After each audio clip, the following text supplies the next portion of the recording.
I think a show in a platform where people, the biggest thing, like, and I know they want to do it, right? They're like, we want to do our own show of Drive. I'm sure you've seen Drive to Survive, right? No. You haven't? Okay. I'm anti F1. Okay, but you've probably seen it around in Netflix, so you always cross over it, right? That show has opened a channel in young people, and especially women. And with so much women interested in the sport and in the drivers, they have that has catapulted the drivers even more than what they were. Why do you think the Netflix effect has such a powerful hold with bringing women to that sport? Probably because they get a connection, like a human connection with the guys that are driving the race cars rather than just a helmet on. I mean, you'll probably see a bunch of TikToks and they're like, I love Charles Leclerc, or I love Pierre Gasly, or I love, Max Verstappen. And they like him because either one, they think they're good looking guys, or two, because they just see the human behind the driver, right? And I feel like our team in IndyCar, Arrow McLaren, I feel like we're doing a very good job in showcasing that, but just through our team. And I know IndyCar wants to do something like that to kind of show like everything that comes to IndyCar racing, which, like, man, it'll sell. Like, there's a lot of characters, but it's gonna require everybody being raw and just true, being themselves. Yeah. And another thing is that if we're gonna do this, it has to be in an outlet that doesn't require people to go buy, right? A Netflix, Hulu, an HBO, So an you're saying Amazon the Prime. ones that- It has to be a big enough outlet that most people already have. Yeah. Where they're just scrolling, they're bored, and they're like, oh, this looks interesting, and they'll probably watch the first episode, and it's like shit, this is interesting, this is cool. Then they'll keep watching. Yeah. That's what happened with F1. People didn't go and be like, oh, I want to watch the new F1 series. No, like, they have Netflix, and they saw the trailer, and it's like, this looks interesting. Yeah. It was COVID, everybody was stuck in their house, no one had anything to do. Right. And the thing just catapulted. Yeah. Do you think it's just kind of a perfect storm right now for F1? Like, do you think that because that happened during a pandemic when people have all this access and they bought in, they got the commercial free with ESPN, and it all just kind of fused into this perfect storm that no matter what IndyCar does, they'll never be able to catch up? I mean, I feel like it would benefit us as a series for just we need to bring young people.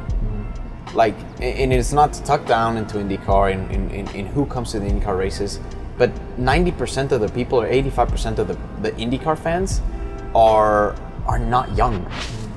That's just, everybody you see around, they're like, they're huge Elio, Montoya, they're huge fans of the guys that were in the series 20, 30 years ago, right? And there's not enough young people to make it grow even more. Yeah. And it's such a huge country, right? America, like, I mean, it has the potential of being massive. But I don't know why we haven't, the series has been on the rise, but I feel like it's also grown a lot because very high profile drivers are wanting to come and race here because it's probably the best series in the world to race at in terms of in terms of competitiveness standpoint. Yeah. There's nothing harder. So I feel like the interest of famous big names is what is making the series grow.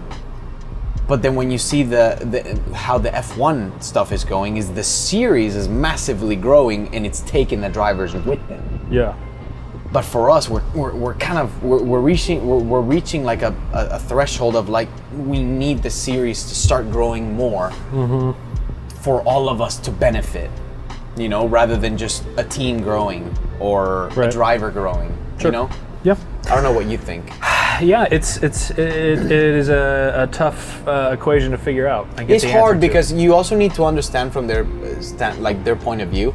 The budget is not even close to what Formula One has. Sure. Right? The budgets aren't even close. Right.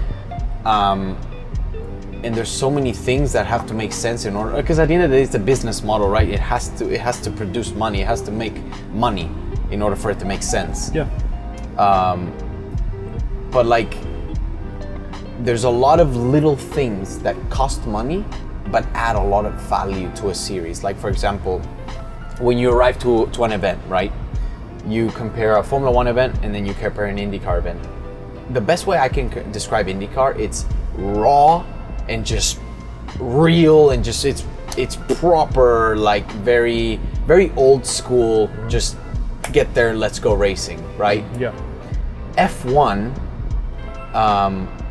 they have turned it into something that people see it as a status update, or like as a status to say, I went to the F1 race. They have no idea what an F1 car is. They have no idea who sometimes the drivers are. Sometimes they do, right? But sometimes they have no idea.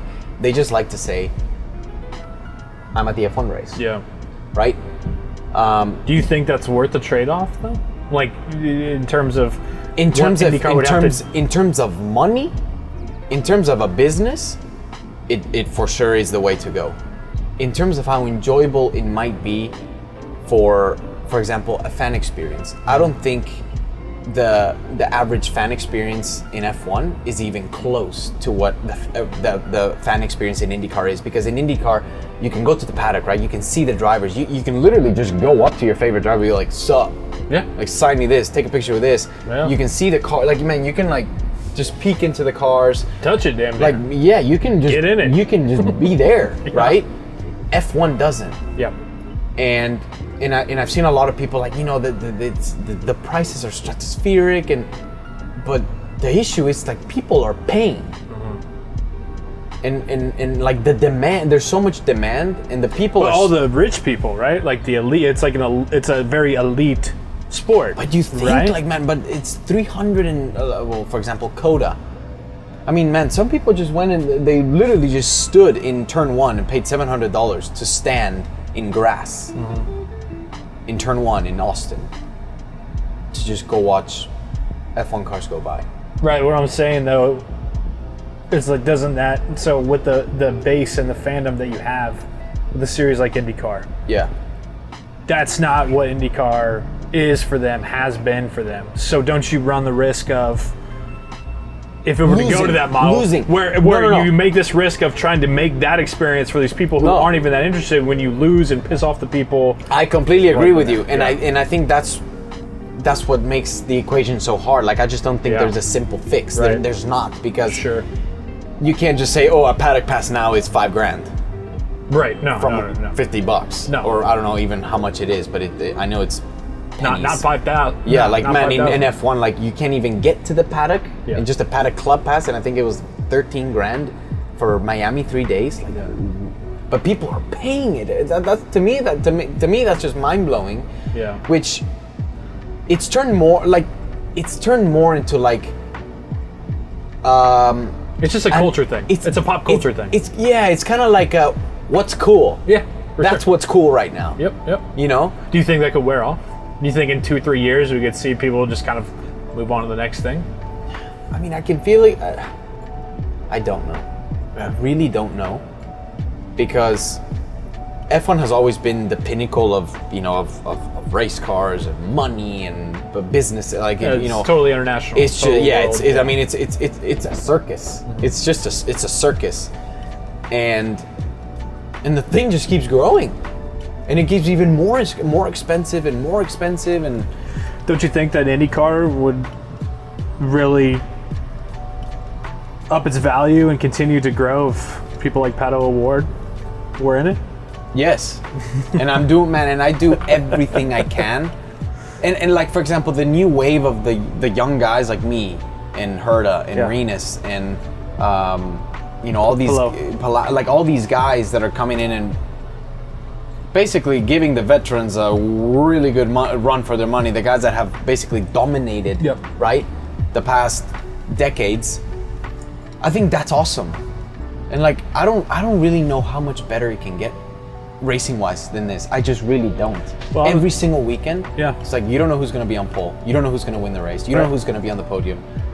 It's For sure. different every weekend. I mean, I was looking at the groups for qualifying this past weekend for the Grand Prix. And I remember I looked at like Group 2 and I was like, oh, nice. That's like a good group to be in if you want to qualify well. But then I like looked back at 1 and I looked back at 2 and I was like, they're both very stacked. Yeah. And they're neither one, you know what I mean? Like, because even in Group 2, I was like, yeah, Scott McLaughlin's coming on really strong, and he's with Penske, you know? Yeah. And then there was just all these people that, like, you give it a second look, and you're like, well, wait a second, It's neither like, one of these are... Exactly. Anyone could, yeah. So I agree. I'm glad you... I It's a appreciate tough your situation yeah. to be in. I feel for IndyCar because I know that they're doing everything, and I feel like they're doing things in the correct way. Mm-hmm. But I think something that we aren't taking advantage of as a series is, for example, I fought for a championship last year. I've done everything I can in order to make sure that a Mexican Grand Prix for us is sold out, and it will be when we have one. Mm-hmm, mm-hmm. And we're not taking steps into making it happen. Okay.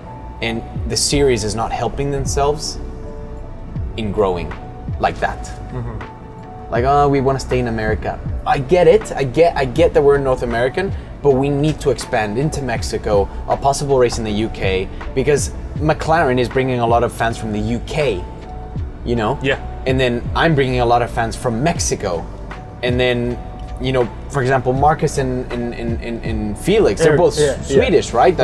Like, there's so many countries racing, like Palau's from Spain and Powers from Australia, like it's an international series that stays exactly. in America. Like the series would be very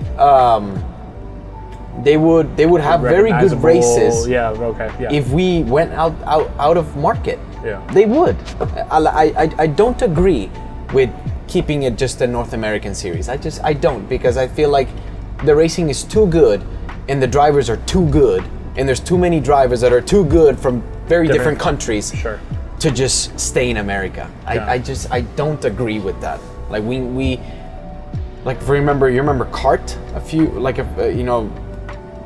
20 years ago? Yeah. Man, I was on par with Formula 1. Yeah. And kart was like this. Fans had more access and just very different to Formula 1. Two very different models. But when the split happened, and I think right now, with the series being this strong, we need to start expanding more. Hop on, yeah. And we're not doing enough in that aspect, in my opinion. Because as soon as you take a race somewhere, right? And I think, for example, Nashville, I think that was great. Yeah. I think that's a great idea. A lot of fun. Yeah. Like new markets, right? New people to go. They'll go watch the race and be like, oh, this is cool. That was one of the highest rated and highest attended races last year. Exactly. Yeah. And like, you're taking it to a new market, and I guarantee you, hundreds of new fans came out of that. Mm-hmm. But you gotta go to Mexico. You gotta go to Australia. You gotta go to Japan. Really like cool. They're communities that are very, very big race fans. Like, Japan is huge for racing. Sure. And like, Australia, like the F1 Grand Prix there is huge. I don't think there's any reason why the IndyCar one wouldn't be a success. Mm-hmm.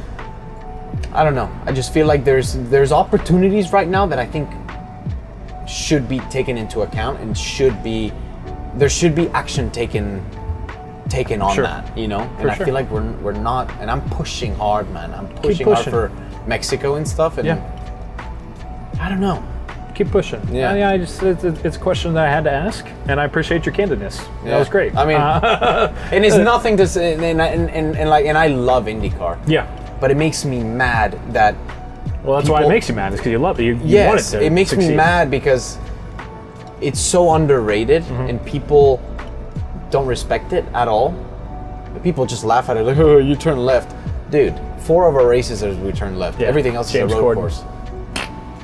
That's the issue. Like, that's the problem where, for example, the 500, right? It's the biggest race in the world. It's the best race in the world. But when you say IndyCar, people are like, oh, you raced the IndyCar 500. That's all that crosses their mind. It's like, no, there's 16 more races in the calendar. Sure.